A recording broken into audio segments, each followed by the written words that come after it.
starting. Woo. All right. Welcome to Monster Deep Dive. We are your local girl gang here to explore all things that go bump in the night.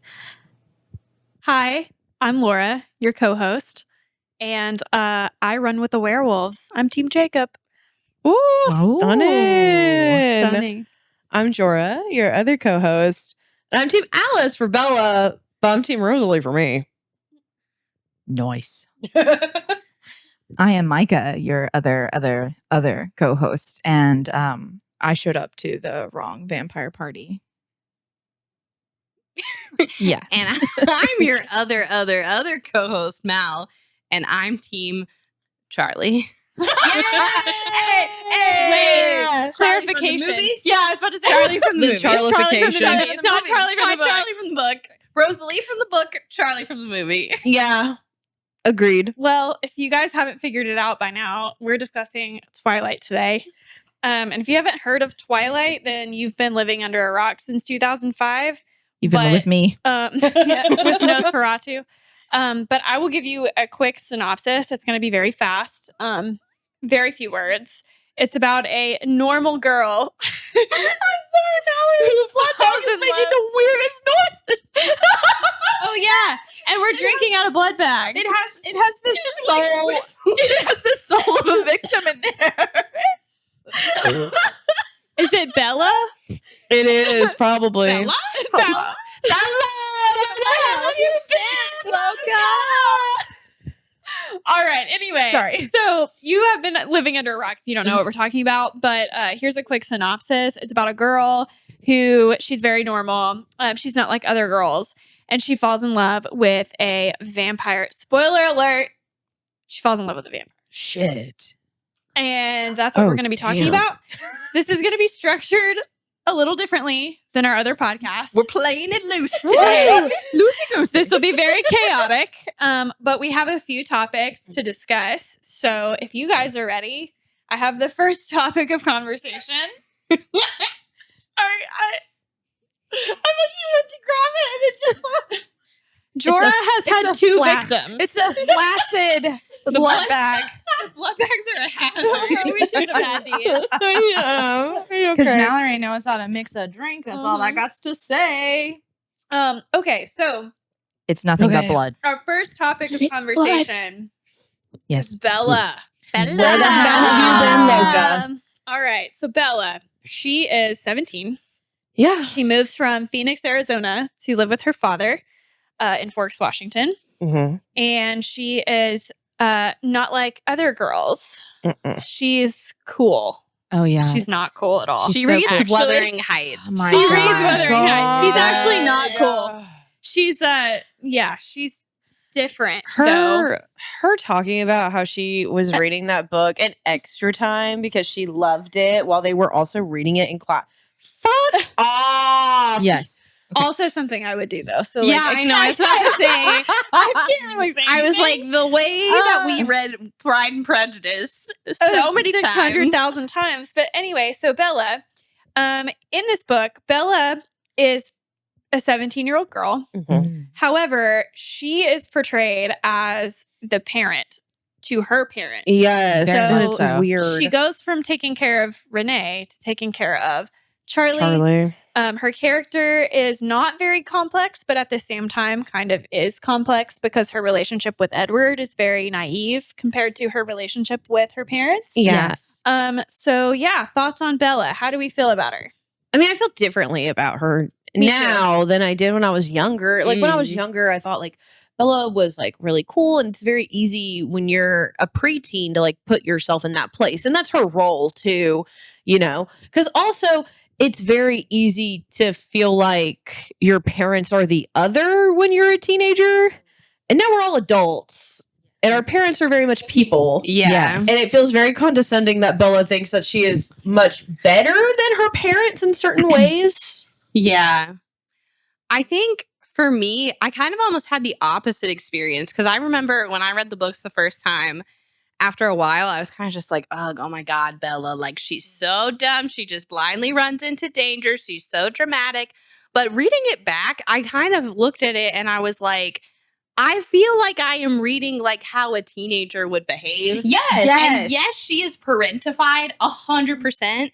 But I also think kind of from what we get of her story with Renee, I understood more reading it through this time. I was like, yeah, if I grew up how Bella did, I don't think I'd be looping my parents in either. And I think that she was just saying like Renee at one point hadn't had a parental like tone with her since she was like 8. And she's just been kind of doing things on her own. So I'm like, yeah, if I were in this situation, I would kind of think that I knew better because I've been doing it all myself. And she goes to Forks and immediately she's taking care of Charlie. That's and very Charlie true. doesn't even ask her to. She just does it. And Charlie is kind of just like clueless. So That's true. he lets her. Yeah. I think Bella for me, so like I remember when I read this, I was in 8th grade. 7th grade? When did we read You it? had I was in you were in 7th. 7th grade. Yeah, I was probably 7th grade. I was going to say, you had to be younger than me. Yeah, it was 7th, 8th grade, but probably 7th grade. And I was a teenager, like a very young teenager. And so when I was looking at Bella, I was like, oh my gosh, she's so much older than I am. Like, I cannot relate to her at all. Like, she's in a different stage of life than I'm in. But like, she's like this annoying girl that's trying to be different. And like, you know, all the things that you see in these books, books like Twilight. So I like had a very different read this time because now reading from her perspective, like she's not an adult at all, especially with the decisions she makes with Edward. She makes decisions like a teenager would. Yeah, and she does. And now you can see like kind of how Edward is obviously like over 100 years old. And like you can see, we'll get there. That's like a whole different thing. But like stay away from that the way that girl. Edward acts, right, is like an adult. Yeah. Because like he is technically an adult. Yeah. Not 17. And like the way that he kind of preys on Bella and like her naivete with relationships. And so I feel like Very when I much read so. this time, I'm like, wow, like Edward, that's kind of why are you always mad at her? Like that's kind of fucked up. Yes. He always is like blaming her for something, but also not blaming her. Like, He's you're getting in the gaslighting. danger.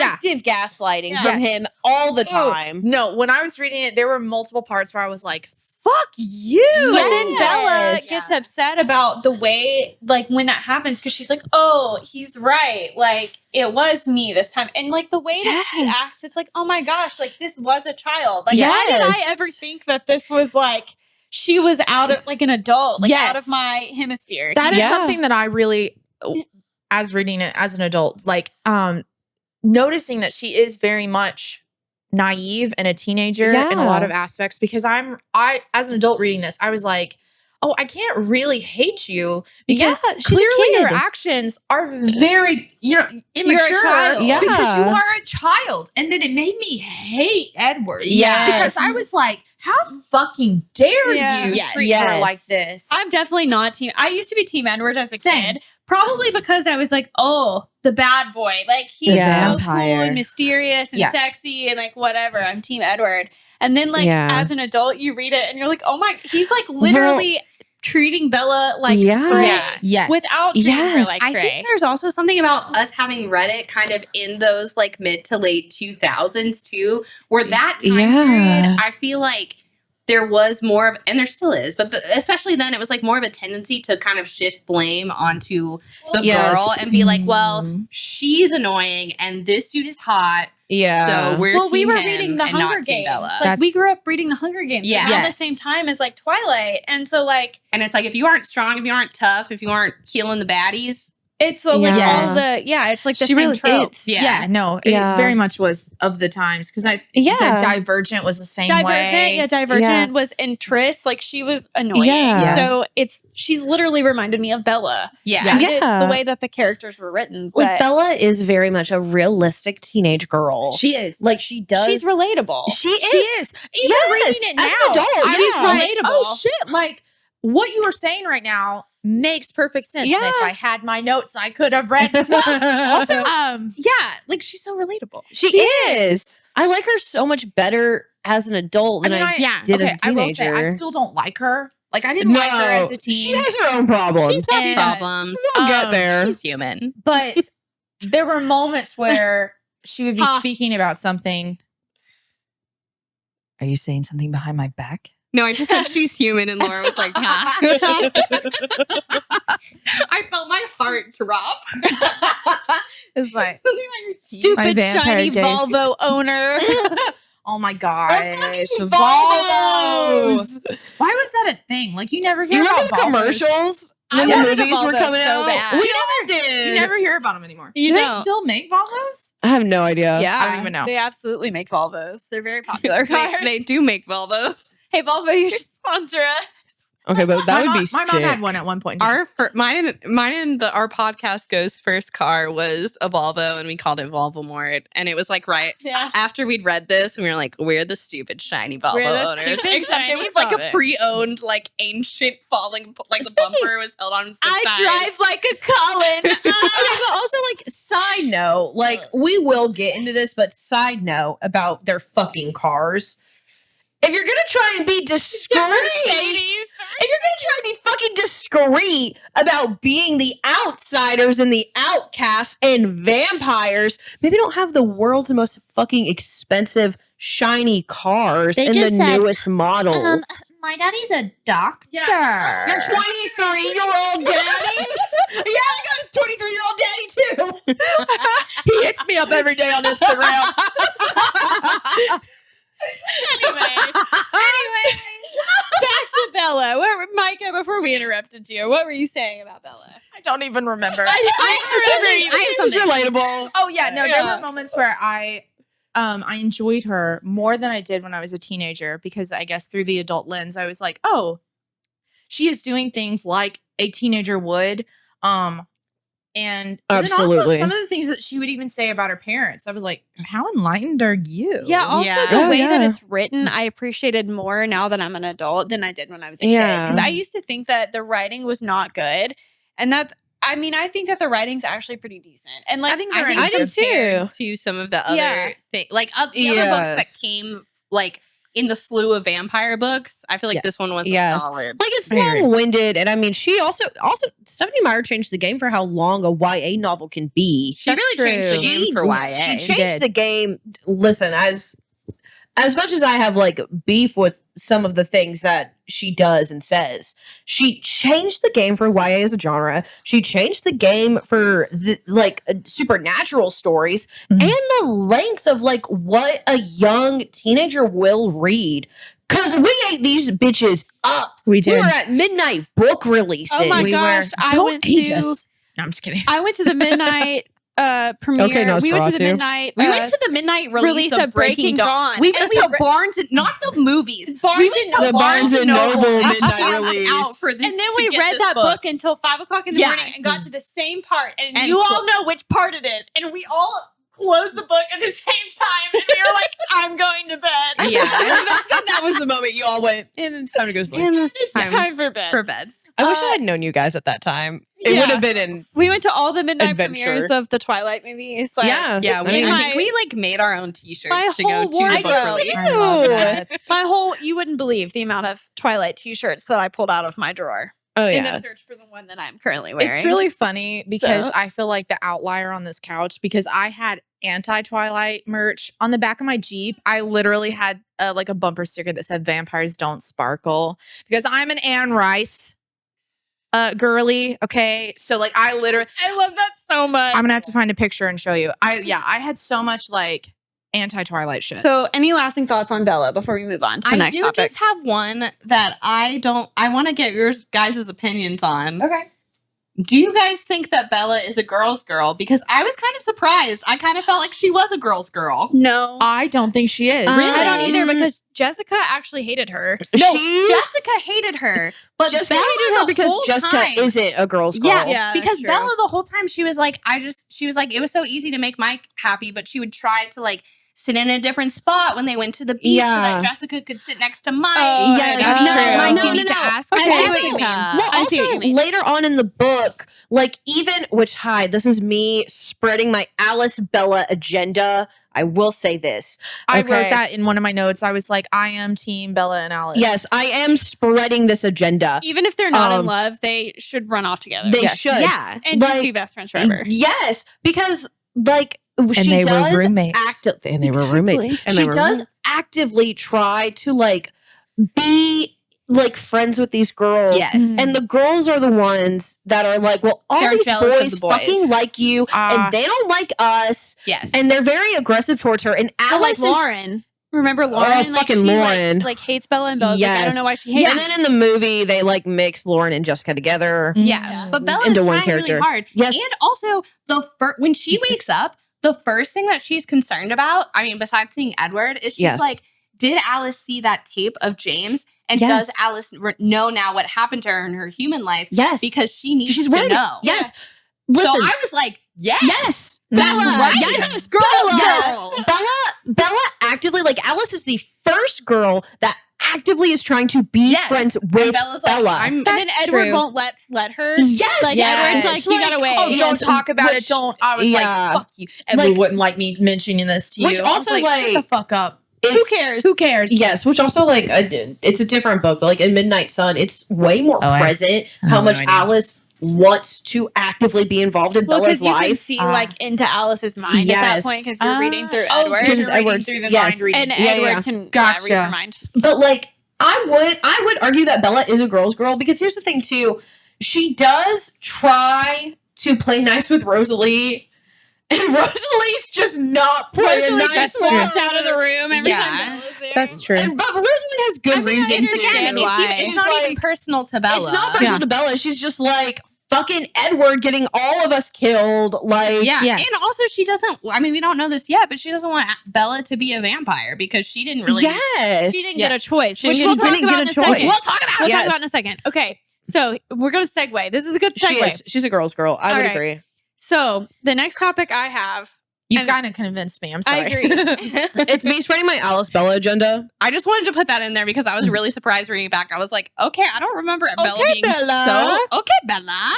I remember her being so concerned about her gal pals. All right. So I think that this is going to be my favorite topic through the whole book, or through this whole discussion. But how do we feel about the Cullens?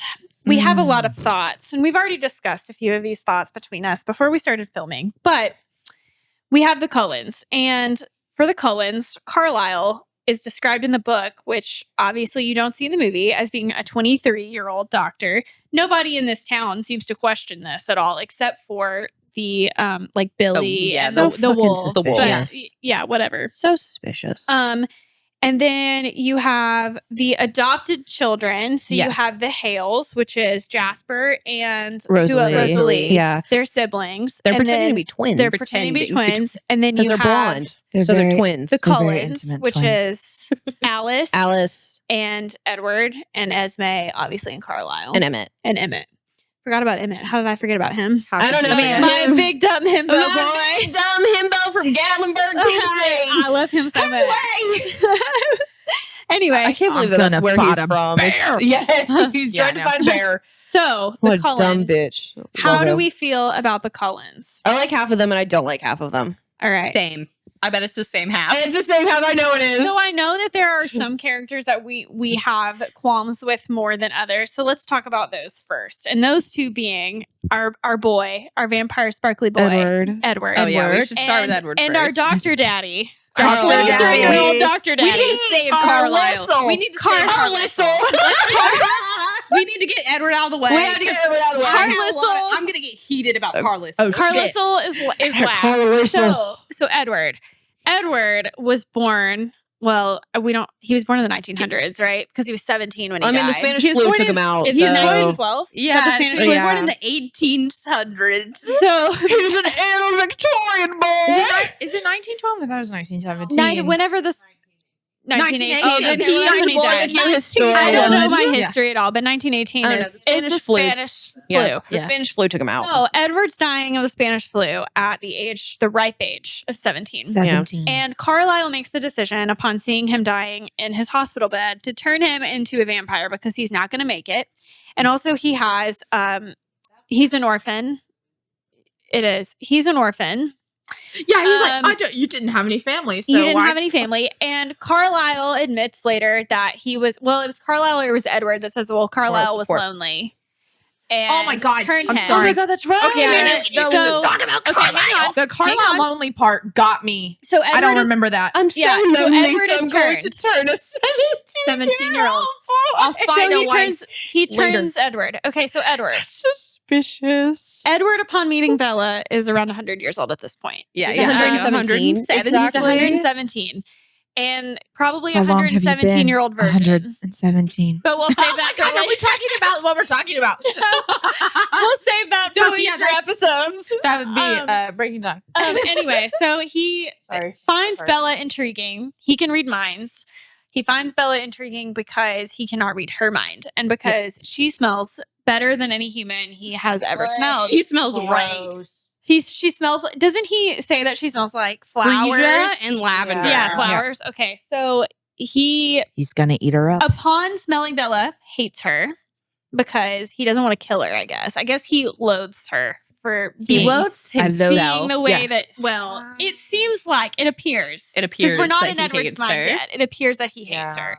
And Disappears for To weeks. be fair, if disappeared. I was a 17-year-old girl in my high school bio class and the guy I had to sit next to made a face It's and 'cause then her hair tried to smelled like bad. stay like as like went As like far- this. Yes. it's because her hair smelled bad, Dora. That's I all would it hate that was. man until the I day I would died. have never talked to him. I would have Ever. I would have been I like, would have gone up to that teacher and I would have been like, "You have to move. You're gonna me." move Yes. me because So- I'm gonna murder this motherfucker. Yes. So anyway, Edward Sorry, Laura. and no, you're good. Edward and Bella's relationship is tumultuous at the beginning.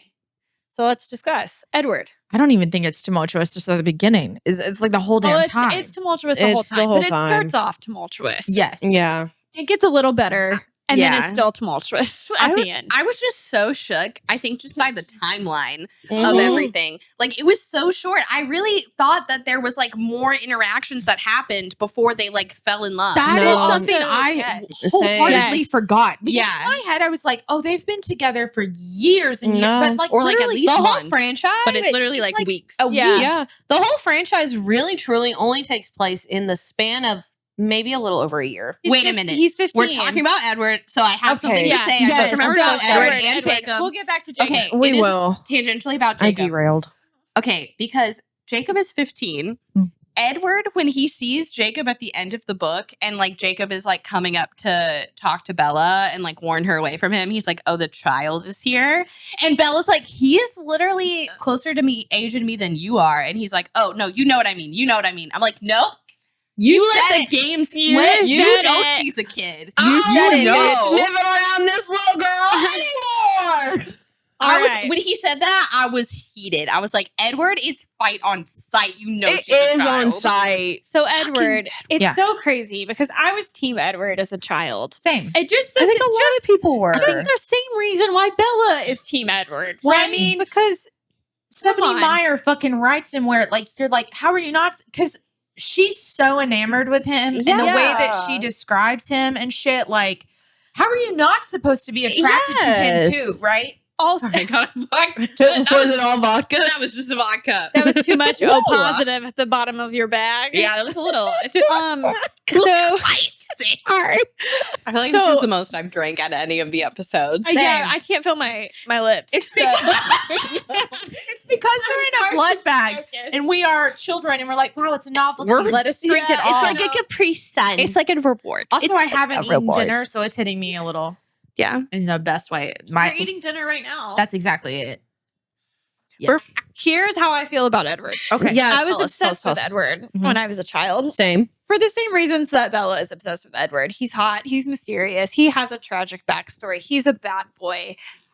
He's immortal. He's immortal. Mhm. He's seemingly loving. He's got swoopy hair, golden eyes. He's Anything beautiful. that gets right? us away from death. So I love him. I loved him. I do not love him anymore, but I loved him. Edward is 17 in appearance. How long have you been? 17. Here's how I feel about Edward. It's weird to me that he immediately finds Bella as like a challenge because he can't read her Mhm. mind, right? So the whole book, Mm-hmm. she's kind of like prey to Edward almost, and he's trying to figure her out and Yes. trying to play a game with her. And you see that in the meadow scene. Yeah. Yes, okay. So let's I talk hated about the the meadow meadow scene.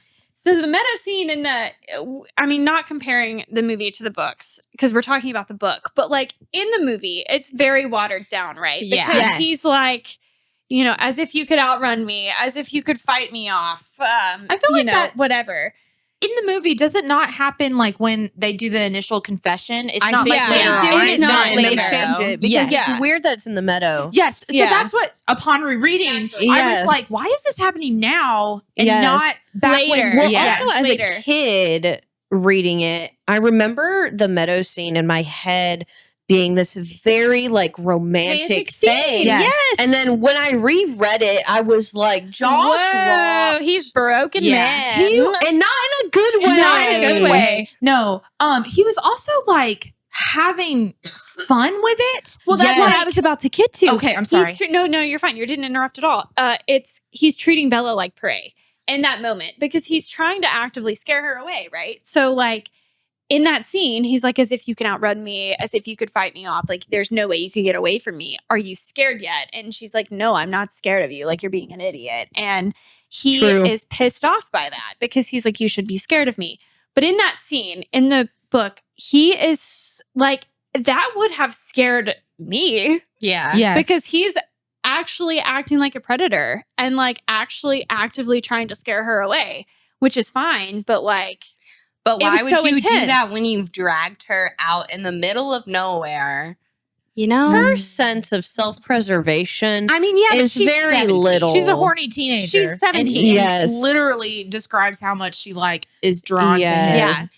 And I remember reading it Yes. as a kid, and I think that's why I found it romantic, is because I felt the same way. It was like, Yeah. oh, is he gonna kiss her? Is he gonna touch her hair? Yeah. Is or he is he like being caressing her? romantic? Like he's like Yeah. smelling her neck and all that Yeah. stuff. And I was like so focused on that. Which, when you say that out loud, in theory, it sounds sexy. No, yeah. but when you're reading it, it's so Yeah. intimate when she's like, I'm rubbing the back of his hand and like feeling his skin and stuff, and like him like Yeah. being like asleep. Sparkly. Yeah. Yeah. No, there is something romantic about it. And then it shifts to this. Quickly. Where he's Yeah. being where he's literally preying on yeah, her. Yes. it's like, and I think that's the thing that is so scary about Edward is he does just kind of like snap. It's like he pulls her in and like gets her addicted, and then he's like, "Oh, but I'm gonna leave," But he Yes, even yes. blames her and for it. blames her. Yeah. And he's The like, "I'm gonna way- leave because you're a Yeah. weak little human, and I'm just." But he even says Yes. that. He And then said, you're it makes attracted her to cling- everything about Yeah. me. Yes. I Yeah. And then it smell- makes her cling harder. Yeah, Yes. my smell, That my is just so personality. insidious. Like you're attracted Yes. to all of me, and no matter what I do, like you're my prey. So you're always gonna find me beautiful. Yeah. Also, it feeds into like the teenage delusion of being different and Yeah. other. Like Bella, like hearing this and being like, but this doesn't scare me, even though it should have. Yeah. Like kind of like feeds into like, well, I'm different. I'm made for him because this doesn't scare me where it Yeah. would scare anyone else. I'm not like Yeah. other girls. And there's Oh, also yeah. something so like I feel like teenagery romantic about somebody being like addicted to you, like they can't Yes, stay it away, is. even though they're well, bad he said for you're you. like my own personal heroin. Yeah, Well, I didn't even need this book, y'all. I can just freaking no, quote you it. can I quote don't all even of need- it. I Yeah, don't need it. yeah. It's just so Reading it back, it just seems so much more insidious because it yes, is like because very it much. is. Yeah, It's It is insidious. He's gotten her hooked on him, He- and even when he's pushing her away, he's not really until New Moon when he actually leaves. Okay, Yes. the thing even I'm not But- to bring up New Moon again, but even in New Moon, right? I have to like remind myself that he is not a 17-year-old, right? Yeah. Like, Yeah. this is a grown ass person who has experienced life and for Yes. ungodly reasons For multiple you know, lifetimes. goes back to yes. high school. Yeah. But like Yes. he should know better. Well, here's the He thing. should- Okay, It was manipulative. He's Yeah. manipulative. Yeah, Yes. he's manipulative. Which is like a big part of like the reason why I had a problem with Edward this time because like Mhm. he actively gaslights Bella like the whole time when all the time. he's like, you should be afraid of me. And like, it's your fault that you're not afraid of me. And then he'll get mad at her for saying something like, you know, asking him questions about like, oh, well, what if I was there when you were hunting or whatever? Like questions that a 17-year-old probably would ask. I mean, Yes. also not Like, even just a 17-year-old, I but would anybody. ask. Anyone that's dealing with an other thing like a vampire Is gonna I would have wanna so know. many fucking questions. And he gets mad at her anytime that she asks. Nosferatu. I know everything.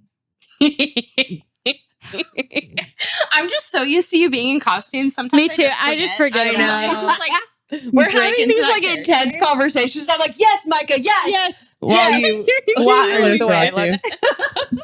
But I hated the way that whenever she's like, well, you know, how did you find me or whatever, when in the Port Angeles scene, and he's like mad at her that she got in trouble, like in danger when it wasn't her fault. He's like, just distract me so I don't go kill them. Yes. That I wrote, I think that's why I mentioned that chapter 8 so much in my notes. Cause I was like, why is this like, why are you relying on a fucking teenage girl to get your emotions in check? You fucking adult. Like I was like, this is not this child's responsibility to, it's really fucked up. And like this is like what's really dumb. Like Stephenie Meyer tries to get around this and write about it as in like, he's mentally 17. Like he doesn't age progress. Like, I don't care.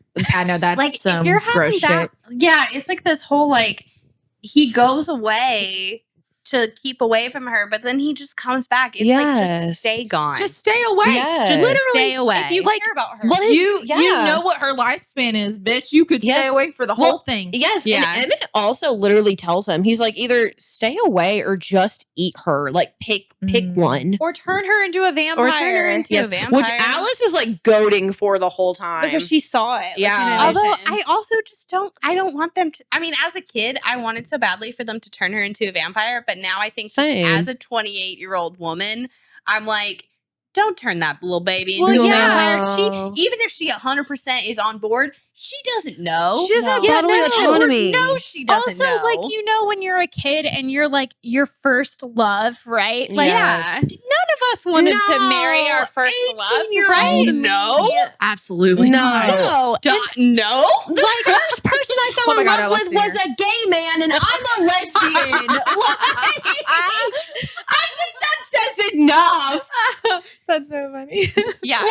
And also, if you're mentally 17 forever, I would not want to be stuck as who I was at 17 forever. 17-year-old me is different than 27-year-old me. High school. Come on. You have to do high school forever? Unless you're Carlisle, who's to a doctor at 23. Doctor at 23. You know, I can't believe anybody believes that. Okay, here's the deal. Bringing it back to the Cullens, right? I 100% forgot all of Carlisle's backstory. Me too. And when we got to the chapter where they're looking at the paintings and shit, I was like, what Carlisle, is this? what the And that's a good segue. When was Carlisle born? Does anybody remember? He was 1600s. Okay, Carlisle was born in the 1600s. And if we're wrong about that, none of you come for us. No, because we're drunk. It's correct because I wrote a note about it because I thought this man has spent 200 years roaming the wilds being stupid because he didn't want to kill people. Okay, all right. The 1600s, 17th century. 17th century. I'm too happy. Carlisle. I did not remember this backstory about Carlisle, okay, until I read it for the 50th time. Yeah. As an adult. Okay, so Carlisle. He is the son of a priest. Son of a vampire hunter. But who is a vampire hunter on the side? Yeah. Our man has a side hustle. Yeah. And that's vampire It's all hitting hunting. me again suddenly. So Carlisle sees vampires sneaking out of the underground sewers. Don't ask me why the vampires were in the sewers. No, they're in the It's sewers. because his dad was too bad at hunting vampires, but Carlisle was somehow very good at hunting them. So he found real vampires. He did. He found real vampires. Whereas his dad was just murdering innocents. Apparently, there was some real slander with the UK vampires because apparently Italy was where it was at. I was like, Stephenie Meyer. Shit was going down in the 1600s in England. Yeah. Well, okay, sorry. Go ahead. Exactly. It's because she's never been to England. Because British people aren't real. British people aren't real. They're a myth. I'm so They're not real. The brain still keeps leaving. It's gone. We can do this. I believe We got it. All I right. can feel the anger flowing in my body. It's sobering me up. 17th century London. 17th century London. 7th century. Our man Carlisle. Carlisle. Or as you would really pronounce it, Carlisle. Is the son of a vampire hunting priest. Yes. One day, My father was a Carlisle priest. sees some vampires sneaking out of the sewers to take some victims. And he decides that it's time to murder them. What's happening? he decides it's time to murder them. So he gets a group together to murder these vampires, and it goes very poorly for him, and he is turned into a vampire. And he thinks that his daddy's going to hate him, so he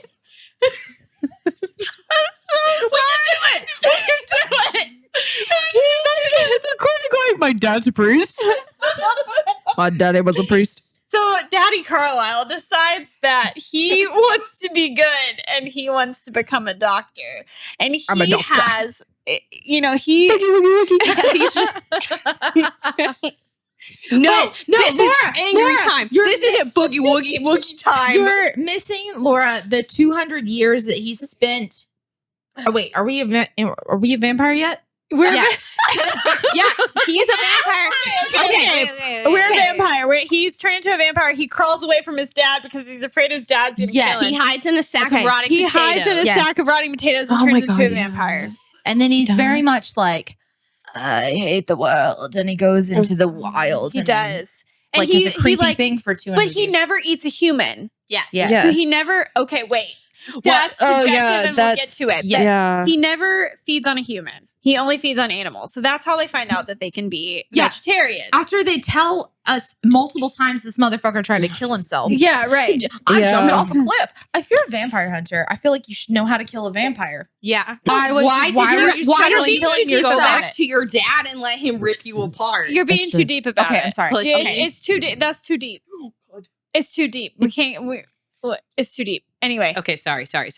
All Anger. Rage. Anyway, so now fast forward to 2005, and Carlisle has become a doctor. A literal doctor. At the age of 23. 23. He has not repeated high school 500 times. He has gone to med school and become a doctor. I lost the nail. Do you want me to hold your drink? Everybody in Forks comments on how he looks like he's 23, but he's like the best doctor in the town, so they can't question it because he's probably the only doctor in Forks, Washington. Yes. So honest, probably they have no choice but to go to him, except for the reservation. Like apparently the wolves like won't go to him, so they probably have like other sources. They smelled him and they went, ew. Carlisle. So the first vampire Carlisle changes is Edward because he's dying of influenza. We've already covered that. Yes. The second vampire he covers is Esme. Yes. And as they are walking on the football field or the baseball field, because we're playing baseball. I know, baby. As they're walking on the baseball field, Esme looks at Bella and says, "Oh yeah, Edward said that I fell off a cliff. It's not like that. I jumped off a cliff because I lost my newborn baby." Oh my God, and that's committed right. suicide. It's all about fucking And babies. ended up in a hospital. It's also a baby thing. Is it?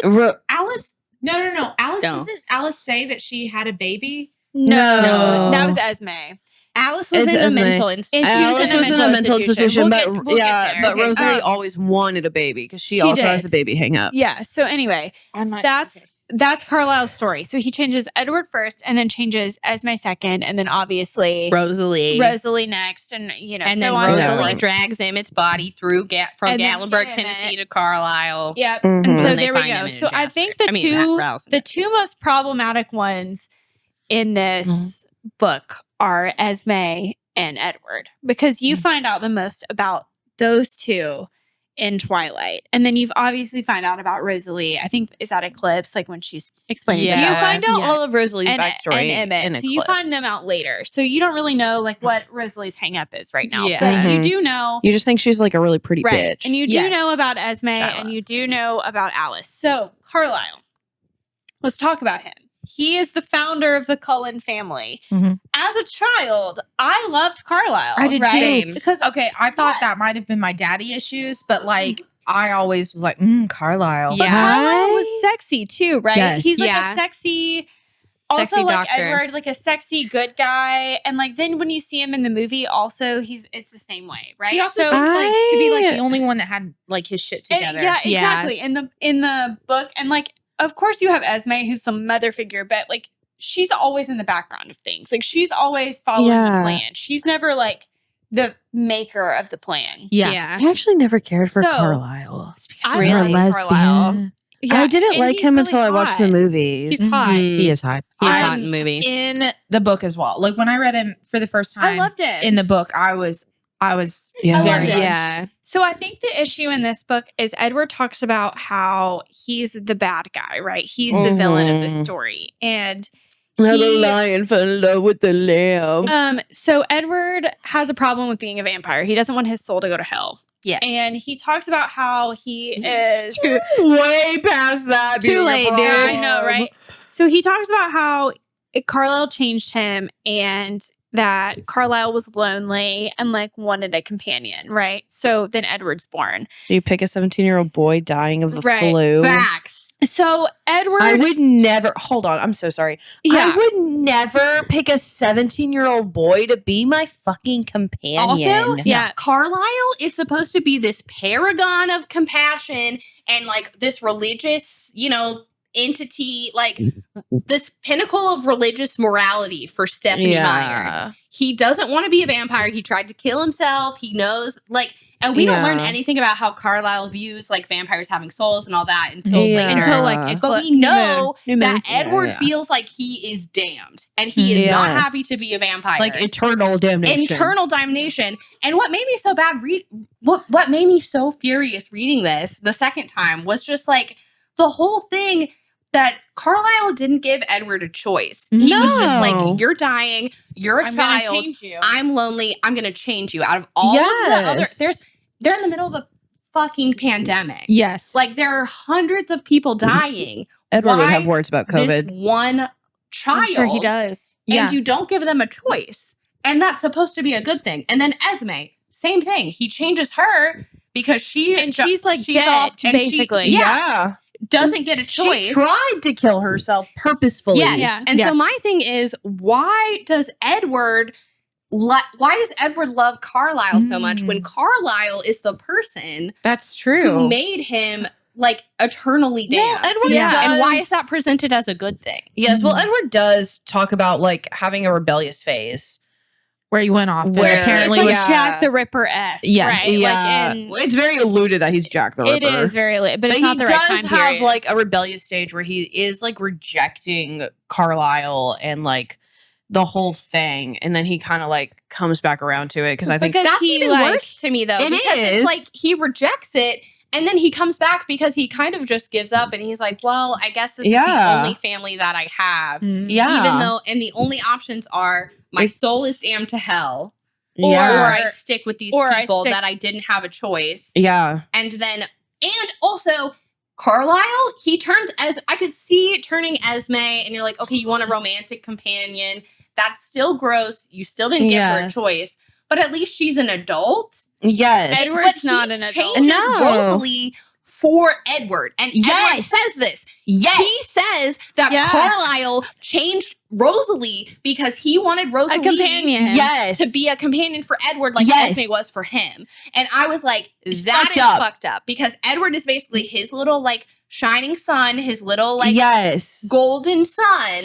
It And then he has a little wife and he's like, oh, Yes. he needs a little wife too, like trying to construct this perfect family. It was But very he's not giving anyone a choice in the matter. Steiny Stepford Yeah. Also, wifey. Carlisle's been alive at 300 years. Yes. When Bella is introduced to the story. Yes. Yeah. But like nobody, because like when Bella's looking at the paintings, right, she has a Mhm. different outlook on Carlisle Mhm. than we do. Mhm. Because Yes. she's like, oh man, he overcame so much. Like he went to the Volturi. He got out of the Volturi. Yeah. Once again, though, like Who him- were his friends? yeah, they Okay, were but his he was friends. going to the Volturi though, and they were like, "Oh wow, there are civilized vampires." Once again, why are there no others? I was like, Civilized- "Why Why is is it he the only only in one? Italy?" Yeah. Yeah. Anyway, So, they paint this picture Romeo. of Carlisle's life and like how he's this saint that like Yeah, saves liquor people. And Carlisle even says later, like, I became a doctor so that I could save souls because I couldn't save my own. Yeah. And like that makes Ew. complete sense. But But why would you Ew. damn It's other gross. people if that is Yes. your That's- worldview? if Because that's he how you did not, feel. if he did not have that worldview, I don't think I would have a problem. No, he should be if a he was loner. just like, I'm lonely and I don't believe in like heaven or hell or souls being damned or whatever, you just get to be forever, then yeah, you would save a kid and be like, I'm giving you a chance at life when you wouldn't have had one. But Yes. that is not Carlisle or Edward's view, and that is not the view that we are given in the book of this like whole moral dilemma of Also, like, vampirism. It's really weird to me, which this is because Stephenie Meyer is a Mormon. I'm gonna say that. If she was not Mormon and she had a more secular view, I don't think it would be a problem. Because it's wild to me that like they have both been alive for like hundreds of years at this point, and they still have this idea of like heaven and hell and like damnation and like eternal hellfire.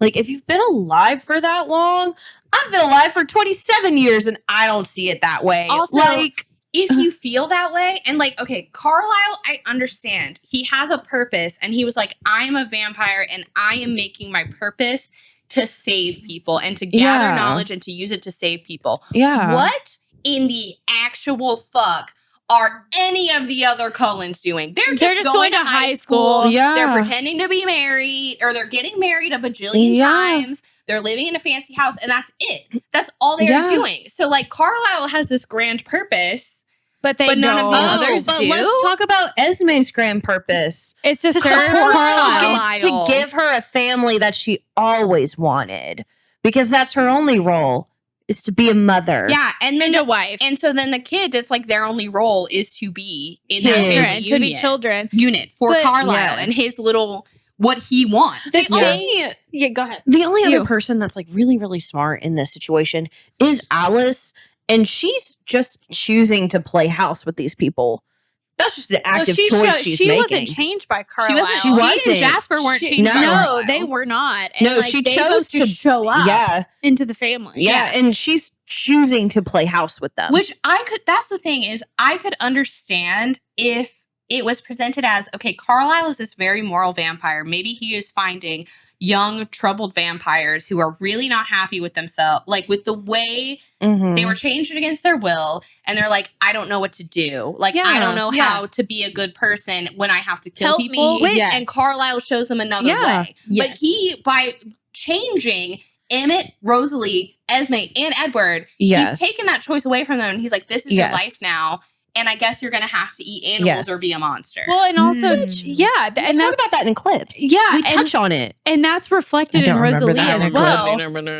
Well, because Rosalie, Oh, yeah. we Bree do. Turner, Bree Turner. The Short Secret Life of Bree Turner. Yeah, I have that book and I read it. like we do It's touch fantastic. on it. I just got like a cold chill, like I was saying something really know. smart. Like You I'm are. not. You are. But, Please. like we do touch on that idea, right? Like she got turned against her will to be a part of this war. By She's- Riley. Yes, and Riley she turned is her. absolutely a child. Like Yes. she's a child.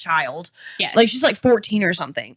Yeah. And like the Cullens give her this opportunity, and then like it gets taken away from her, and the She gets Volturi killed kill by the her. Volturi. But like they give her this opportunity of like, this is not how we live, and you don't have to do this, and you can have be a good. choice. You can be good. I think that's my thing. Is like, why is Carlisle being presented as compassionate when these first people? I mean, yeah, you can say like he was lonely, whatever, but he was 200 years old at this point. He knew better. He knew better. He knew what kind of life he was consigning people to. Yes. I feel like it. And Stephenie Meyer could have made their backstories anything. Yes. So I'm like, what was the purpose? we can get into that Yeah, with also- Jasper. But also, let me say that Edward, like, that is the one thing that I think I like about Edward is he tells Bella, like, I'm not condemning you to the life that I didn't choose. Yeah. Yeah. Like, even though you want this, you really do not want this Yes. because you do not know what it's like. And, like, Yeah. I was dying and then I woke up like this and then I had Yeah. to figure it out. And, like, luckily I had Carlisle there who saved me. And, like, you know, luckily Carlisle That's saved me. debatable. But like Carlisle is a saint in their eyes, but like Edward is like the troubled bad boy with like a daddy issues, right? Yeah. Kind of. It's never explicitly stated that he has daddy issues, He but it's definitely like does. he has daddy issues in that like he wants to be like Carlisle and doesn't feel like he can ever be like Carlisle because he fed on people. But I feel like, And like the thing that makes me mad is I feel like Carlisle set them up for he set Edward up for failure. Yes. Because he was like, I'm turning you. I did not prep you at all because you were dying. Yeah. I made this choice for you. And then I'm also presenting this pinnacle of morality that you can never achieve. Yes. Because you were not prepared. Yeah. And you're a child. Yes. Yes. It's almost as if like Carlisle is saying like, if I could do it, you could do it, but I'm not like going to show you how. Yeah. Yeah. And so people are like, oh, he's a saint because he didn't feed on people. It's like, You well, know. he did feed on people He to did. turn them into vampires against their will. Against Yeah, their yes. will. Yeah. He built He his did. own weird He little built a family against their wills. Like, the only people that show up because they want to be there is like Alice and Jasper. Because But- Alice saw that. But she it's was because supposed to be Alice there. saw that was her choice in her life, and like she finds Jasper. Like, Jasper also kind of doesn't Yep. really have a choice in this. Like, Alice does go and find Yeah. him. I mean, he also got turned against his will. Like, literally everybody gets turned against their will. And Except like Bella. except for Bella. Bella is the only one that like actively wants this. And Alice does see that she wants it and does support her choice in that, while everybody else is like, girly pop, no. And then sees that it's going to happen in the future. Do you think Yeah. that like contributes to her power later on? Like It's her supposed feeling, oh my gosh, her being willing like the entire time and accepting it for the entire time. I mean, it could. leads into her being like, because isn't she? She's a shield. She's a She's a shield. shield. She then also she's doesn't also- have as much problem like with bloodlust. That's Yeah. exactly it. Yeah. Yeah, she was like resistant Because almost she to wanted it. it. Yeah. She wanted it And so she bad. kind was of- prepared. Yeah, and she went in knowing like what she had to do. Mm. Like, she very much went in knowing everything that was probably going to happen and everything that she needed to do, which I think her having that mental preparation does help her a lot in that sense. And also, unfortunately, does contribute to the narrative that she is just like more mature as she has been her whole life. Well, that's a really good like segue into the next point that I was going to have. And it's kind of like a half point because we've already thought about it. Good job. Thank you. So- It's not The next point that I was going to make was like the juxtaposition between Bella and Edward's relationship versus Bella and her parents' relationship. Yeah. Because it's very different in the way that it's presented. Like Yes. Bella It is is. presented as an adult with her parents, but like a naive child with Yeah. Edward. Yes. And I feel like, we don't have to elaborate on this much more because we've already kind of talked about it. But like Bella she's a pretty decent character. And like you see her, she's not hidden from us. Like her thoughts are Yeah. not hidden from us, but they are hidden from Edward. Yeah. And Yes. so I think that Which is fun. it is. And I think that seeing Edward with like a human girl after seeing like all of the vampire relationships that we have in Twilight is interesting Mhm. because she's so different than like what we're seeing with Carlisle and the relationship with the Cullens. So that was my next point is like, how do you feel about Edward and Bella's relationship versus Bella and her parents' relationship? Because Yeah. she is such a normal person compared to like all of these godlike vampires that we're presented with, right? It's good writing in the way that she's the grounded character, because like your perspective that you're reading of, like, you should be reading from the grounded character, because that's the most relatable. But it's also like, well, we did talk earlier, like she does very much read like a real teenager. She does. And I'm sure that there are many teenagers that do feel like they are parents, like for their guardians. Yeah, there are definitely Yeah. moments where I think as you age, you start to realize that your parents are people and not just your parents. And they make mistakes. And they make Yes, they're mistakes. human.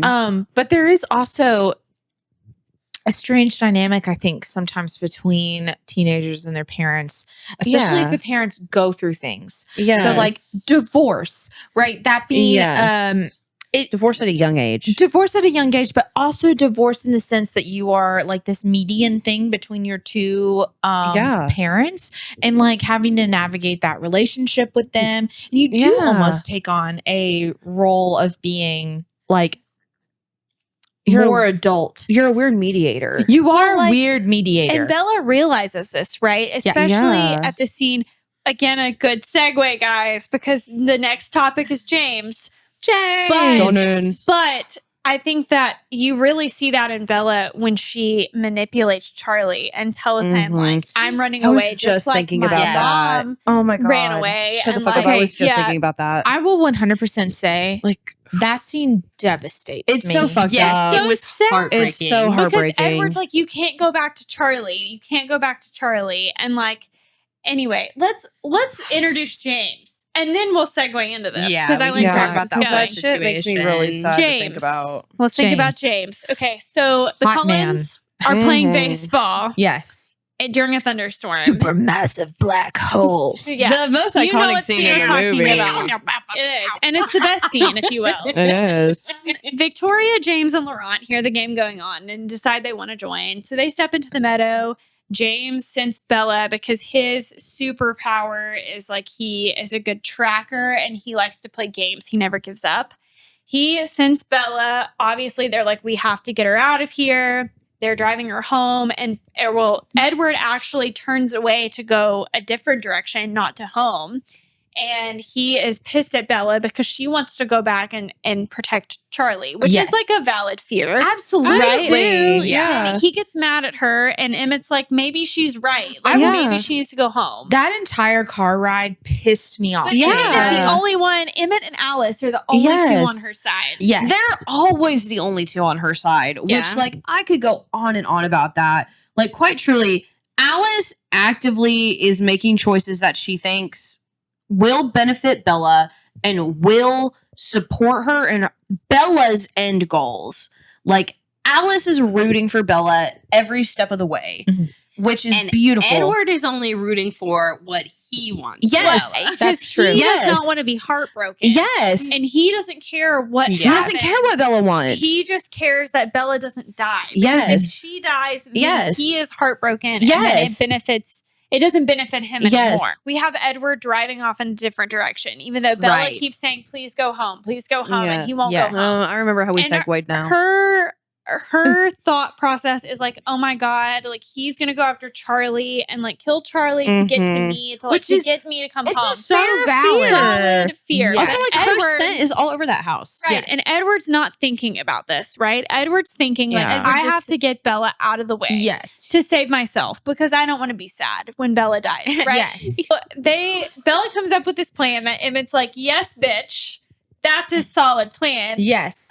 Bella wants to break up with her dad. Essentially, that's it. She wants to break up with Charlie, and devastating. he was It's so so sad. sad. He Oh my was really God. sad, and it's even more heartbreaking in the book. Get more information in the book about like why Yes. her parents split up, but we also like get more information up front from Bella. She's like, I have to hurt him in a way that's like really fucked up. Yeah, Yes. exactly. And so I like that scene a lot because I think that it shows a different emotion that Bella has because she has kind of one emotion the whole book. And it's like, I have to love Edward. But finally, she's like, Mhm. I have to love somebody else. And it has to be Mhm. Charlie. Like, I have to make sure that he's safe. Yeah. And Yeah. I like that about her. But I think going back to James, he's a really good villain because in this scene, he's Yes. strategizing. And even though Edward can predict exactly what he's going to be doing, Mhm. he's fantastic because when he traps Bella, he's like, "Oh, I knew that you would come here.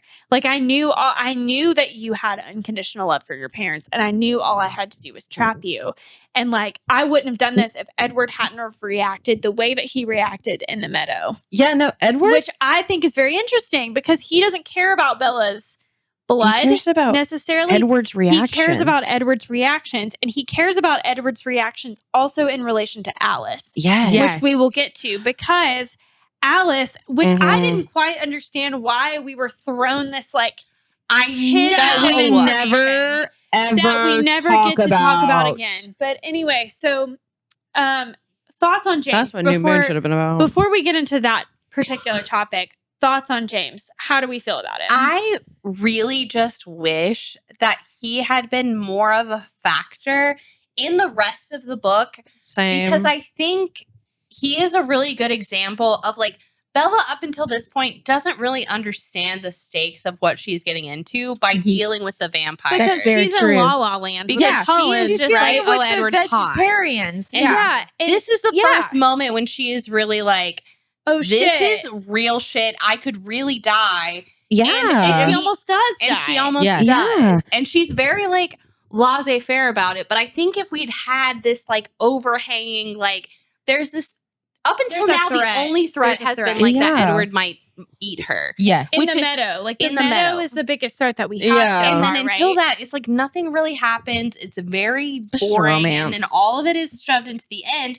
And then I feel like James has really done a disservice as a villain because it is so short. And he just has that one interaction where he catches Bella. Yes. And I'm like, I feel like if she had been on the run for longer, like with Edward, with Alice and Jasper, if they kind of also trauma bonded. Yes. I think if they had, if Edward and Bella had trauma bonded a little bit more, I would have liked their relationship a little bit more. Well, like if he had immediately been like, okay, James knows that I am attracted, like that this girl's blood sings for me, right? If he's known that immediately, and James was like interested because he's like, oh, I'm going to take your like singer blood away or whatever. And then he has to protect Bella the whole time. And so they're bonding because of that and not because he's like being toxic, but because they're being thrown together by this outside force. I think that would have actually made sense for them to fall in love. It would have been rewrite Twilight, Mallory. No, it would have been Twilight fanfiction. Yes. Yeah. As an adult, there's something very fun about James and very like kind of sexy. Exactly. In like a very threatening way. Yes. And but I think it's like a really cool villain. Yes, but it's like upfront threatening. Like, you know, Edward's like trying to like be deceitful about how threatening he is. James is not. Like, it's very much like, I'm gonna fuck with Edward. Yes. When we go back to like being like damned and soulless, like James was very much like, I am damned and soulless and I'm gonna have fun with it. Yes. And he's like, and also, I know what I'm good at. And I'm good at hunting people down. I'm gonna kill him. Exactly. And also like there's something really fun about like there's just something fun about that kind of dynamic for them. Yeah. Especially like how fucked up to like, oh, well, her blood sings for you. Yes. Not only am I going to try and hunt her, I end up stealing your bitch. But it's even deeper than not that he steals her bitch, but it's even deeper than that because you find out more about James in the ballet scene, right? So he calls Bella, he tricks Bella into coming to the ballet studio because he has his record of her mom. And Bella's naive. She's 17. So she's like, oh shit, he has my mom. Like she's not thinking about any ulterior motives that are happening here. She hasn't come in contact with a bad vampire yet. So she's not thinking of this. I will give Bella this little bit of caveat she here, wants right? to save everybody. She wants to save everybody, but she's also seen this plan fail numerous times. Like because them Edward leading can't him follow off, it through. Exactly. Yeah. Like them leading him off like into the woods didn't work, right? Yeah. Protecting Charlie is still kind of like up in the air, right? Because Esme is like, I won't let anything happen to him. But you don't know that for sure. No, so then Alice has a vision of him targeting her mom. And then suddenly it's like, oh, I'm getting a phone call from James. I feel like it's not unbelievable for her to be like, oh my God, you have my mom. It's just you can see her thought process like as a teenager and trying to work it out in her head. I mean, like you see also Edward failing to protect her, like even though he can read fucking minds numerous over and over. times. I fucking know. But like you can see like how Bella like falls into this manipulation trap so easily. Oh, right? yes. And like doesn't get help at all. Also, because she can't really, but she's been gaslit by her. She has. She has. Edward sets her up for failure. And also, he does. Literally everybody in this book is just like, oh, Bella can't protect herself. Like, oh, of course Bella would fall down a fucking set of stairs. You know, right. Like it's set up as she's like, a people are like, hold on. Actually, people are like, she can't protect herself. The way that everybody at the end of this book totally believes that she fell down a set of stairs and out a window. That's the problem. And I think everybody just assumes that that's all she is. And I think that the really cool part about the James scene is that when Bella goes there, right, she learns about Alice, but not only that, she is the lamb in this scene. Like she sacrifices herself. She is the sacrificial lamb to save the Cullens who are immortal. So like first off, there's no reason for her to be sacrificing herself for people who cannot be killed. Second off, you see how Bella is truly like she is good. Like she cares about the people in her life. The people she cares about, she cares about Alice, who is also immortal. Honestly, I would argue that Bella just kind of cares about everybody in general, even people that are not that nice to her. Except herself. She does not care about herself. And I think, unfortunately, which this sounds really fucked up, but like I do think, unfortunately, her parents have set her up that way. because she has been this weird in between for her parents. And like we talked about earlier, like her mom kind of like stopped really parenting her at like age 8. Yes. Well, And yes. it sets her up to like in her own head be this martyr for people because she thinks she is for her parents. Yeah. And now she thinks that she is for the Cullens, who, by the way, it's 2, 4, like 6, 7. There's like 7 of them, right? Against James. Yeah, like And 7. Victoria. 7 against for sure, like 1. Yes. And they have failed her multiple times. And now she's like, oh my God, like my mom, the person who like I've been taking care parenting of. this She woman. left Phoenix For her mom. moss. Yes, no, and then Yes, she is. and then I said that her parents had like prompted her to be like this sacrificial lamb, and the Cullens had too because nobody's fucking protecting her. Exactly. And you know, the whole time they're all supposed to protect her. Yeah. And she decides that she can sacrifice herself and then keep these immortal beings. She's going to sacrifice herself. Unfortunately, the whole time throughout this book and also like throughout the other books too, she prioritizes everybody else but herself. Yeah. Like she could, especially in New Moon. But I think the point that I was going to make, I had like a pretty good thing about Alice that I was thinking about. It was about Alice and James. It was about Alice and James. And so the thing that I was thinking about that kind of made me mad about this book is how Alice's backstory is never truly fully explored, right? Yes. And the only really big thing, maybe we get some more in Midnight Sun, but it's been a while since I've read Midnight Sun. I never finished it, so. You get kind of a sprinkle of Alice's backstory here. And I think that this is kind of random. But the reason why James is seeking such revenge on Bella, because at first you're like, why does James even care about this one human girl, right? She doesn't smell as good to anybody else as she does to Edward. Yeah. But even though James says, well, you smell almost as good as this other girl that got away from me. And you find out that the other girl is Alice. And what you find out about Alice is that she's in an institution and she is turned while in the institution. Yes. And he says that she's the only other girl that's ever gotten away from him before. And she got away by getting turned And into a she got vampire. away. Yes, that's how She was a got. human. Yes. He was hunting her. And she gets turned into a vampire by somebody who is working at the institution. I'm guessing it's her doctor. You don't really know. Yeah, or like an who it orderly is. or something. Somebody that is just like working at this institution who is probably just killing people because nobody cares This about is the like a people lobotomy. in the institution. This is a lobotomy. Oh yeah, because period. Alice is like quite truly like she is being Well, And she doesn't remember anything about her No, human she life. doesn't. And Bella's like, it's because you were in the dark because you were in an asylum. And Right. the asylum was fucked up. And she Yeah. so it's trauma, well, babe. because trauma. she's in the She's she's trauma in it. it it's is trauma, trauma, it's isn't the it? mental illness. So she's in the asylum because she can see visions as an adult or as like a human. Yeah, and yeah. they think that she's crazy. Mm. And then Yeah. she's turned into the vampire and then it like is more prevalent. develops. It develops more. So you get this inkling and this like little bit of a story about Alice. And that's all Bella cares about when she wakes up. Besides Yes. Edward not leaving her. which She's is like, pretty fucking gay. I need Bella, or Bella says, I need Alice to like, did Alice see the video? Like, I need, Yes. I would like for Alice to know who she is, right? Yeah. Isn't Yes. that what Bella says? yes. So, you know, then you see Bella, like, she's sacrificing herself. Like, again, Yes. like, even though Edward may leave her, and even though he keeps threatening to leave her while she's literally on her deathbed. Okay, but can we talk about that for Whatever. a second? Like the way, listen, That The- whole last scene the always way that pisses me she off, is in infuriating. that hospital bed and he's like, I cannot like do this. Like I can't be here with you. And the way that she quite truly has a full on breakdown.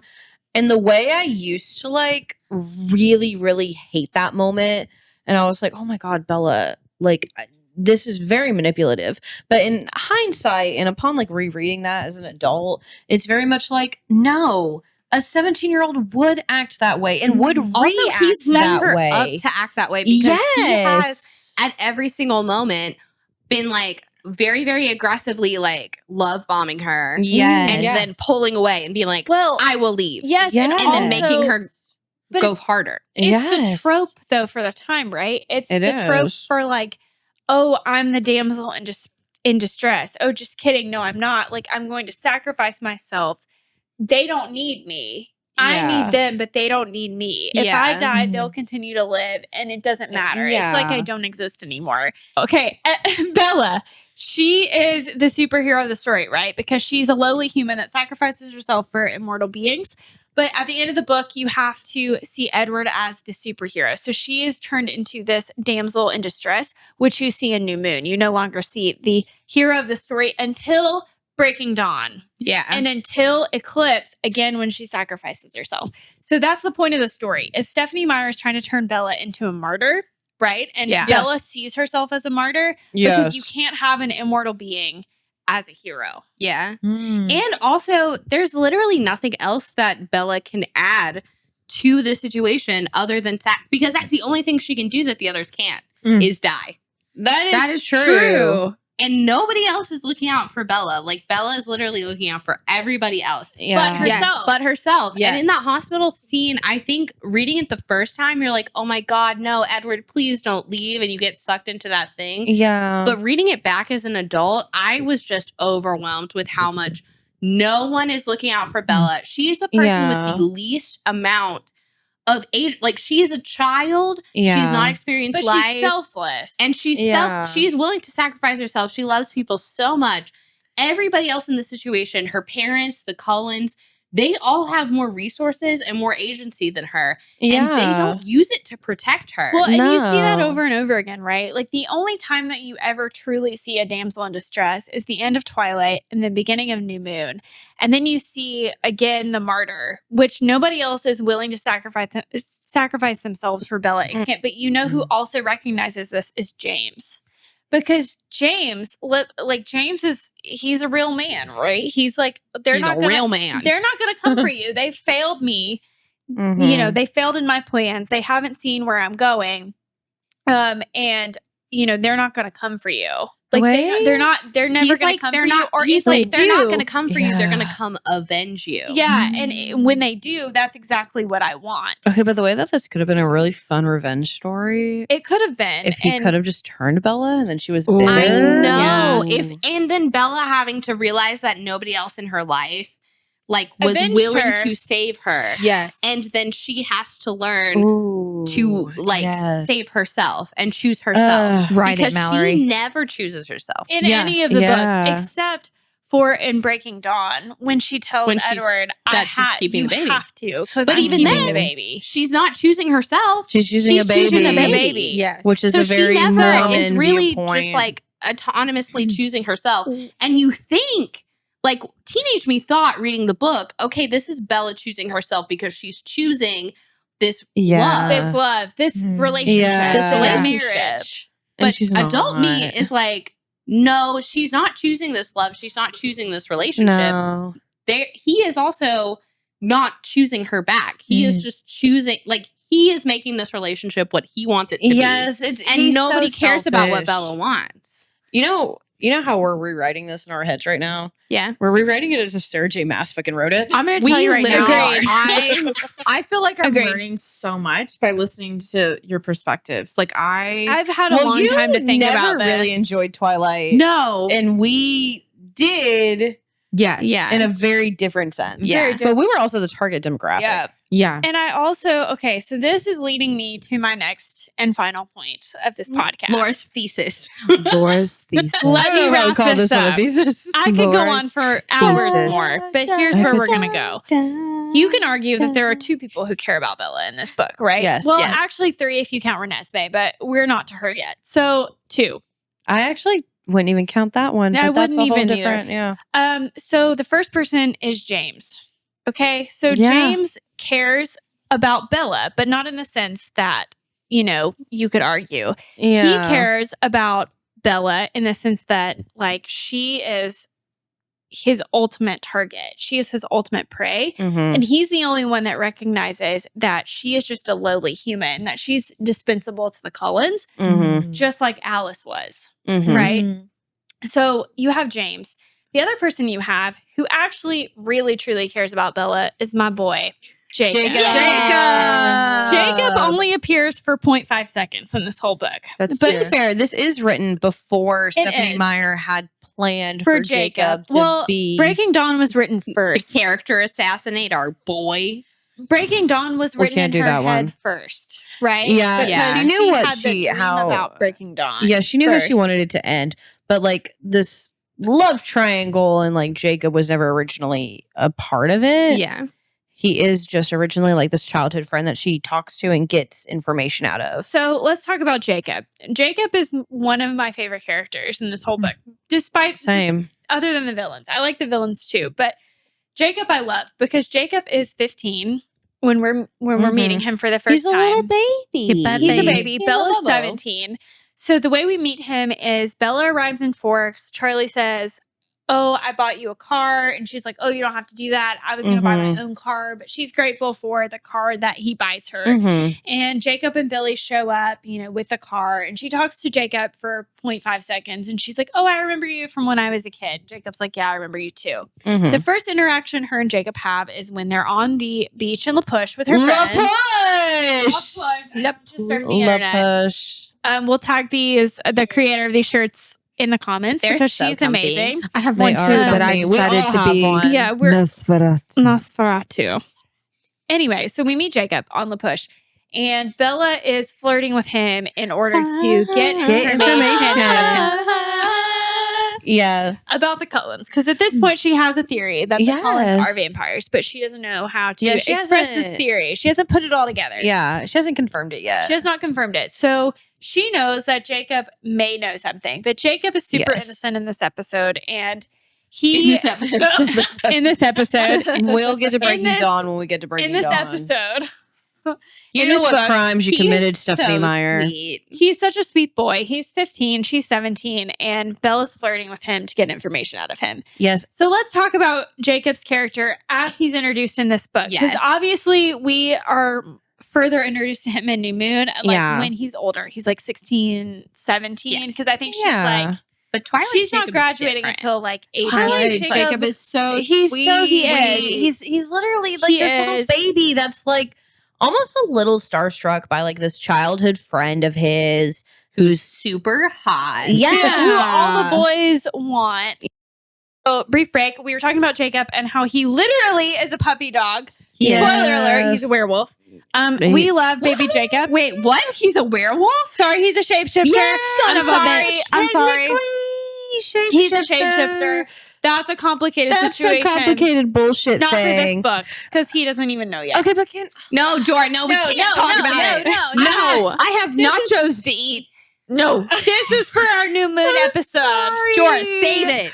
He is not anything yet. He's not anything yet. He hasn't been triggered. He's just a nice, sweet boy. So here's what good friend. Here is the reason why I told you guys that I had 3.5 topics to talk about is because Jacob is the 0.5. He does not appear for very long in this episode. He doesn't. But he is the only one besides Billy who cares about Bella's well-being. Charlie may have, but like Charlie's completely unaware of what's going on. Yeah. Charlie in the sense that he doesn't understand what the consequences are. Like he's protective of Bella in a weird parental way. Briefly. Exactly. Right. But like Billy and Jacob, Billy especially knows. Yeah. He knows what's going on. Billy knows multiple things and like Jacob just doesn't. Here is I'm an English major, so I'm going to be using stupid English major words. But here's the English major words I'm about to read. Can't tell you. I'm about to read. Are you about to read? To say. Here's what I'm about to say. Speak your truth, queen. There is a juxtaposition between Edward and Jacob, right? Mm-hmm. Edward gets mad at Bella for sacrificing herself, but Jacob never does. Mm-hmm. Yeah. Okay. So Jacob, we love Jacob because he is always aware of Bella's needs and thoughts, and he's always aware of like, hey, Edward is bad for you. Here are the reasons. And like now I'm filled in on the reasons. So you find that out more in like New Moon and Eclipse when he becomes the shapeshifter werewolf that he becomes.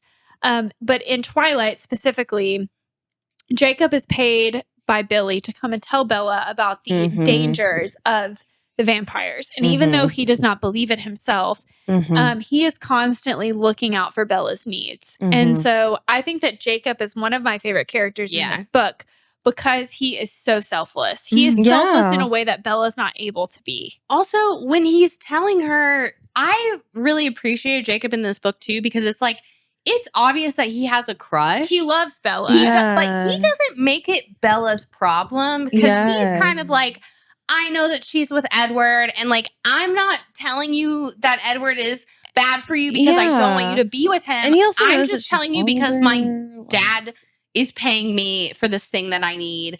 And it's a very wholesome. And I feel like he doesn't believe it either. Yeah, he doesn't believe it. And he's suspicious also like Billy is. he's also very upfront about it. Yeah. Like he's not trying to like lie to her. No, and he's and not make like, her- I heard, like, Edward is dangerous. Stay away from him. Date me instead. Which I feel like it could have very easily been. And I know that what it kind of does turn into. that's what it later. turns into, which I hate. Unfortunately, yeah. But I really liked their relationship in this book because it felt very much, a lot of the other relationships felt very fake to me, like between Bella and the humans, because none of them really cared about Bella. And I feel like Jacob cares about her. Yeah. Also, And you at can the tell. point, she feels like she is part of the Cullens, right? So she feels like she's transcended beyond the humans at this point and doesn't really view herself on the same plane. Yeah. So I think the only person that she truly respects is Jacob, even though she writes him off in Twilight because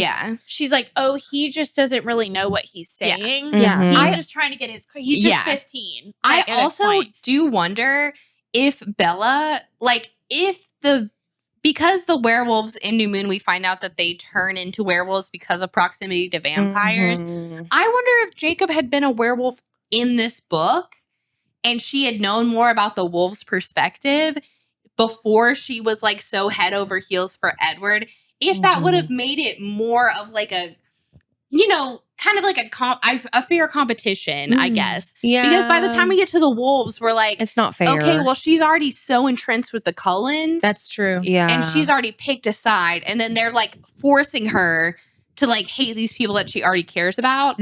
Whereas I kind of wish that there had been that introduction of the wolves in Twilight. Well, and Jacob is also human, right? Like, even though he does live kind of a semi-immortal life, it's not a true immortal life. No. Like, he would grow old He's eventually, like Billy does. Yeah. Right? He's only immortal as long as like he is around like vampires. He's only And, immortal like, because of Renesmee, right? Because it's like whoever they're bonded to, Yeah. they like he freeze is and age for him. officially immortal because of Renesmee. Yeah. But like in theory, That's later. That's later. Sorry, We're not talking about that. We just love Jacob. In theory, Anyway. he's only immortal because of his proximity to these vampires. Because their whole goal is to be like protectors for their tribe. Yeah. And I wish that he had been set up more as kind of like an actual choice for Bella. Because he's an afterthought. In Yeah. the He book, is. He is right? an afterthought. And you can tell he's an afterthought because she's like, oh, this silly little 15-year-old boy. Like, He was me. never meant to be a love interest. Yeah, so but he we're is not on the same an plane. afterthought. It's kind of how Bella is thinking. And I think it would have been more interesting if Bella had an alternative, because obviously she's attracted to this kind of like supernatural, dangerous man. So what if she had this hot supernatural man who is not asking her, who's for not anything. gonna Dead. light went out, but who's not gonna make her like, you know, damn herself to hell as Edward thinks, Well, or and he whatever. says that to her, right? Like, we're not talking about Eclipse right now, but Jacob eventually expresses that to Bella. But it's too late. It is too late at this point. But like, he never had a chance. I think that even in He really Twilight, didn't. like when he's He didn't. 15 years old, right? He only cares about like, oh my gosh, I have this crush on this really cool girl. And that's literally his whole perspective. And so on relatable. Bella. Yeah, Forever. it Because, like, is. he really cares about her.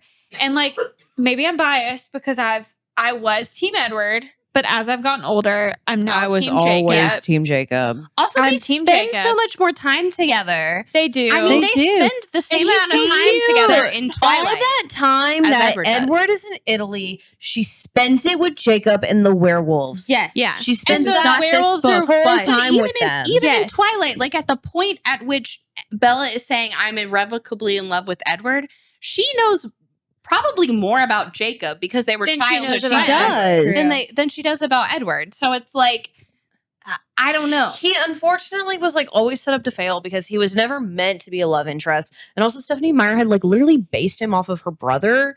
And like Bella He is was based always- off of her. Yeah, and he was always meant to be like a brother figure to her. Yes, which But she even says, like, I'm in love with you both, but like I choose Edward. But Yeah. like, in what sense was Yeah. she in love with Jacob? And I kind of Yeah. wish that I know that, this is the mid 2010s, so there's not necessarily that nuance. Like we love the YA loves the love triangle, but I do kind of wish that Jacob had just been able to be, maybe if he's not like a romantic interest in a believable way, why can't he just be that The tie to friend. the human world? Yes, that friend yes. the where person it's that like, talks her hey, down. Yeah, where it's like, Yes. hey, you have something to live for beyond like just giving yourself away to this immortal life. Yeah. yes. She kind of recognizes that, but she's always like, oh, but Edward is so amazing.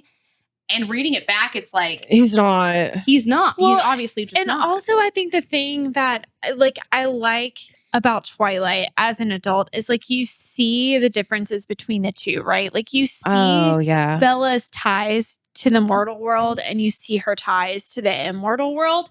And like as an adult, you're like, hey, Bella, obviously the most sane choice is the choice that you're not making. And it's Well, Jacob.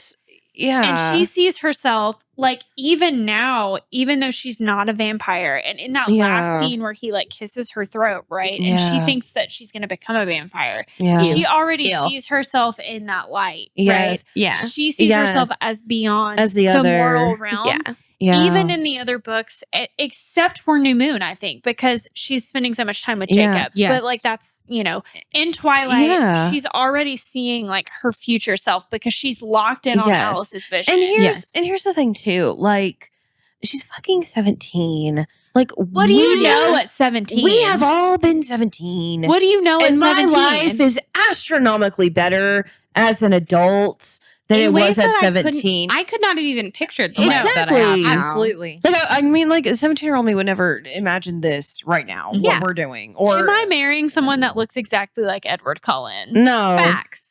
He looks No. suspiciously similar. It's the hair. It's the hair. It's the hair hair. only, but he looks suspiciously similar. Yeah. Do I still have roots to my 8th grade self?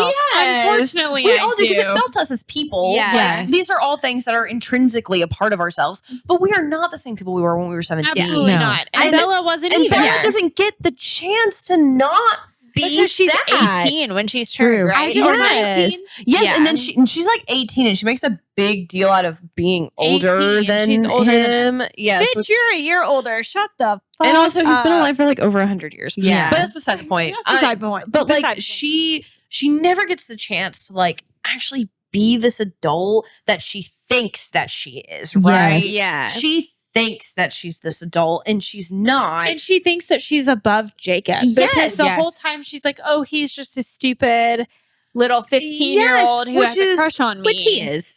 Which he is Yes. in Twilight. But right? also, Twilight, like, Twilight, yes. he has a real genuine like fear puppy dog and, feelings. and like for her. cause for her to like want to still be a person. And like he does like vocalize that. He does tell her at some point, he's like, you're not even like living your life yet. Like none of us And are. I think Right. everybody says that and everybody is right. I think I just wish that like instead of it being like she has to choose Edward, she has to choose Jacob. I know that this is just kind of cheesy, but I wish that Bella had just been able to have the space choose to choose herself. herself. Yes. yes, I but she agree. never gets that autonomy. No. And, I think the one thing that I like that Stephenie Meyer does is that the characters, so like Edward is very predatory, like a vampire would be, and Yeah. Jacob has like puppy dog love, like Yeah. a werewolf would be.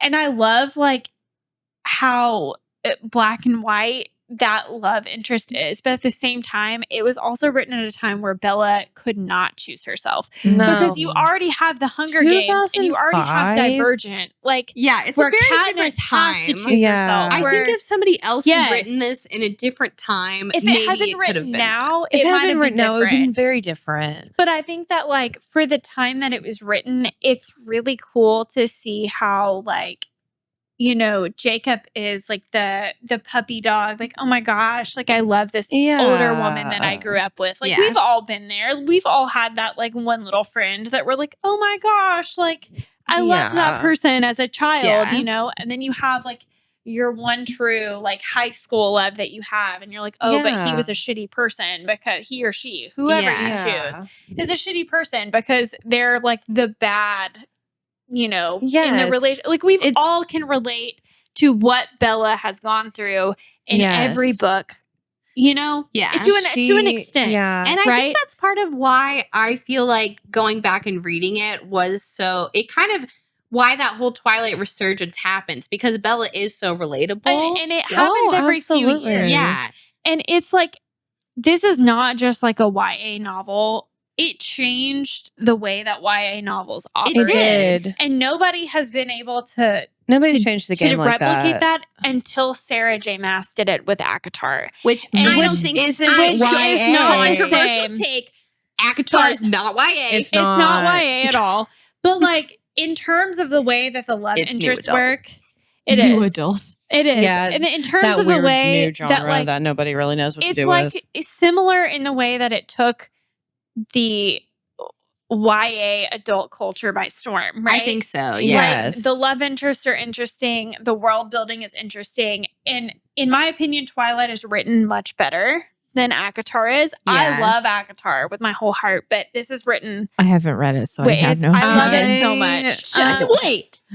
I mean, Mal and I, look, we have our opinions on it. Upcoming episode. I love it so much. Trying. I'm in the middle of like the ACOTAR thing. But the first I'm book like was really not it into for me. it. I'm really into it. I think that Twilight is the ACOTAR of its time for sure. Twilight will always be my favorite. There's YA haters, there's novel. lovers. And There's a lot of haters. there are a lot of haters. And Yeah. Hunger Games will also be like very true to my heart because Yeah. it came very in a time period after Twilight. I that think was there's just something about them that is just very real. And I think that I it agree. centers on it's like, relatable. It's relatable. Yeah. And there's like, I think it was one of the first times where you see a girl in a story and you can relate to it. And there's nothing like, we talk about how Bella is like Bella's other not girls, special. but she's not really special. Yeah. And other And than she that, recognizes that yeah, she's not other special. than that, there are Which- these supernatural beings that take interest in her. Yeah. There's nothing special about Bella. Just like there's nothing special about Feyre. And There's nothing special. I mean, there's stuff Exactly. special about Katniss, but like but to circle Yeah. back to Jacob, I think Jacob recognizes all those things about Bella, right? yeah, he's like a regular 15-year-old he's boy. like, Yes. you could have a regular human life with me because you are a regular human. You Yes. are not a vampire. And Yeah. she I think it's just a has- missed opportunity that it is not really presented Yeah. as an Exactly. option. Past Twilight, Yeah. well, past New Moon, really, because like after New Moon, that's when she has to start making a choice. In Yeah. like, Eclipse. Yeah. And she makes it a big deal that like she doesn't want to make this But choice. in Twilight, she's already made the choice. So Yeah. She's I don't. Team Switzerland, Mallory. No, Is that what in you're talking Twilight, about? she's already made the choice. She's the Team way I Switzerland in blocked Eclipse. that She's ready out. to turn into a vampire at the end of Twilight. Okay, I love you guys, but I have not eaten since 11 a.m. Okay, well- and I'm about to die. We'll wrap it up. Okay. Yes. All that to say, I think we've made a lot of really good points in this podcast. And look out for our New Moon episode because that will probably In a air year. next In a week. year. In a Or year. next week. In a Next year. year. Next year. Should we do a Next quick? year. What do you rate it out of Let's rate Apples. the monsters. Apples? Apples. apples held Apples. in ale hands? Apples. The book out of apples or the monsters out of Okay, apples? so we have to rate the 'Cause I have monster. two different We have to ratings. I rate think we the can book. just rate the book The book. because we Okay. know the monster. We know the monster's a 1. I'm not gonna lie. Yeah.